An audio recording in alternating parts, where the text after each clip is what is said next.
बदायूं में पोलिंग कम हुई है, तकरीबन 55% हुई है।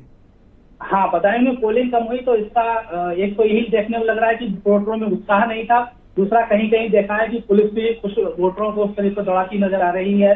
तो पांडे जी हमारे साथ बने रहिएगा। मैं बीरेन जी को भी इनवाइट करता हूँ, इस डिबेट में आ गए मेरे साथ। बीरेन जी, 10 सीटों का क्या फीडबैक रहा? आज तो सुबह से आप अपने रिपोर्टरों के संपर्क थे लगातार, क्या फीडबैक आपको मिल रहा है? पोलिंग कैसी हुई? किसी का लहर कहर कुछ है? माहौल किसका है? क्या महसूस किया आपने? जनता के बीच क्या चल रहा है? और इस बार थोड़ा डंडा और लाठी भी दिखा? बिल्कुल, इस बार चुनाव में बहुत सारी ऐसी चीजें देखने को मिल रही हैं। एक तो प्रचार उतना तेज नहीं जितना पहले गली गली में शोर होता था। अब गर्मी भी पड़ रही है और लोग वोट डालने कम निकलते हैं। ऐसा क्यों है, ये बड़ी आश्चर्य की बात है। शहरी क्षेत्रों में माना जाता है कि लोग नौकरी पेशा वाले छुट्टी का फायदा उठाकर घर में पड़े रहते हैं, लेकिन देहात में लोग वोट डालने निकलते थे। परसेंटेज अभी करीब 60 के अंदर है, लेकिन ये 60 तक पहुंच जाएगा 1-2 घंटे में, अभी जो फाइनल फिगर आएगी। ये चुनाव यादव बेल्ट और कुछ मुस्लिम इलाकों में, पश्चिम से जुड़े हुए इलाकों में चुनाव था। भाजपा 8 लोकसभा सीटों पर रही है। बीजेपी ने इस बार इस चुनाव को विकास के बजाय राम मंदिर, हिंदू मुस्लिम और इन सब मुद्दों पर काफी ज्यादा केंद्रित किया है। उसके बावजूद देखिए चुनाव में वो गर्मी पैदा नहीं हो पाई है। ये 10 सीटों में से बीजेपी अपनी 8 सीटें फिर से क्या बरकरार रख पाएगी, ये भी एक बड़ी चुनौती है, क्योंकि ये लड़ाई एनडीए और इंडिया के बीच सीधी हुई है। यहाँ पर कोई तीसरा घटक बहुत ज्यादा इफेक्टिव नहीं दिख रहा है। तो ऐसे में जो मुलायम सिंह के प्रभाव का इलाका है, उनके परिवार के लोग, डिम्पल यादव, अक्षय, आदित्य, ये जो चुनाव लड़ रहे हैं, इनके भविष्य कैसा होगा? अब चूंकि मुलायम सिंह का जब निधन हुआ था तब 2,88,000 के करीब वोटों से डिम्पल जीती थी। ये आम चुनाव है। इस चुनाव का रिजल्ट कैसा होगा? वो अपनी जीत की परसेंट को बढ़ाना चाहती हैं, लेकिन वहां मुलायम के गढ़ को चुनौती बीजेपी ने कायदे से दी है। वहां प्रधानमंत्री भी गए, बीजेपी के मुख्यमंत्री भी गए, सब लोग गए। लेकिन ब्रजेश जी, ये चुनाव कुछ ऐसी तस्वीरें लेकर आया जो ये दर्शाता है कि जहां पर पहले मतपेटियां लूटी जाती थी, जहां पर लोग पहले फर्जी मतदान करते थे, वहां लाठी चार्ज होता था। अब जहां लंबी लाइन लग जाती है वहां लाठी चार्ज होने लगता है। ये अपने आप में बड़ा आश्चर्य है।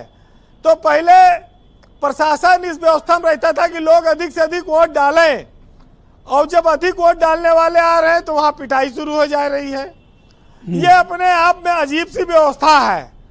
और सेंट्रल यूपी में आज ये देखा, अभी पहले 2 चरणों में इतना नहीं था, रामपुर में भी हुआ, मुरादाबाद में भी हुआ, लेकिन इस बार पुलिस का प्रभाव ज्यादा रहा।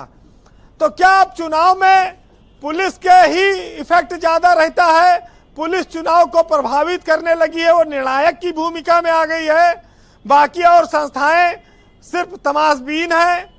बीएलओ से पर्ची उर्ची छीनने की घटनाएं बहुत कम होती थी। ये तो इस बार काफी बड़ी संख्या में ये सब देखने को मिला है। तो लाठीचार्ज तो जो अपराधियों पर और बूथ लुटेरों पर होता था।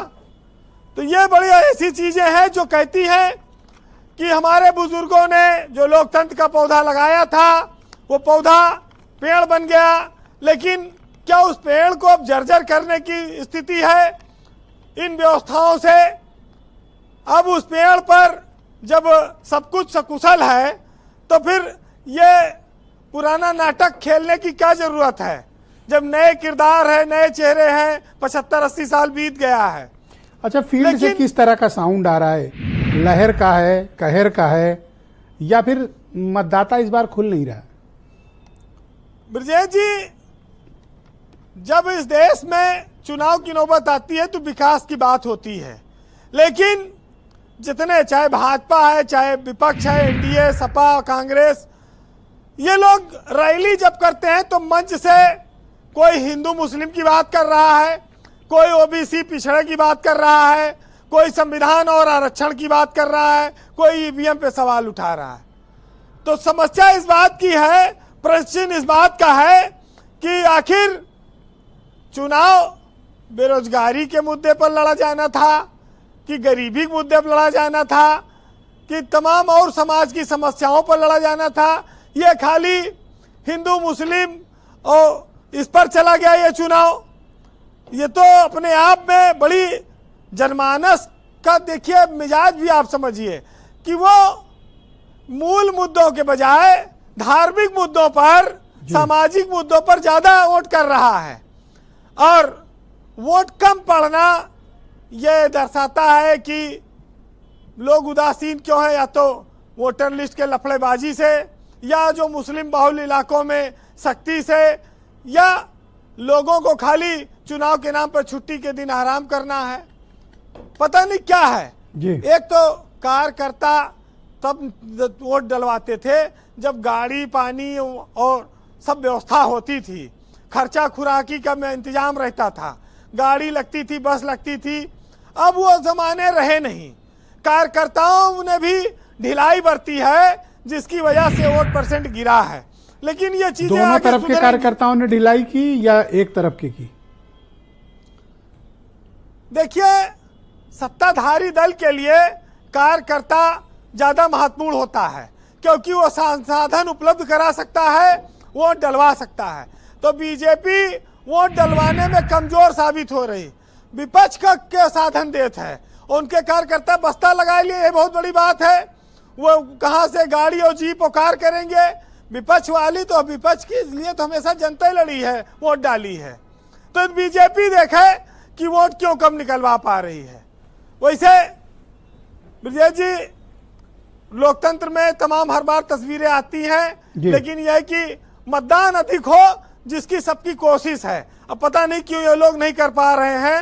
फिलहाल एक साहित्यकार ने लिखा है कि आंधियों को इजाजत दिए जा रहे हैं और चिरागों से कहते हो सलामत रहो, और आग में घी की आमद बढ़ी जा रही है और कह रहे हो कि बस्तियों सलामत रहो, और दे रहे हैं जहर दाम जर भर, कह रहे हैं जिंदगी सलामत रहो, और भर के बैर नफरत दिल की दहलीज पे और कह रहे हो कि आदमी सलामत रहो।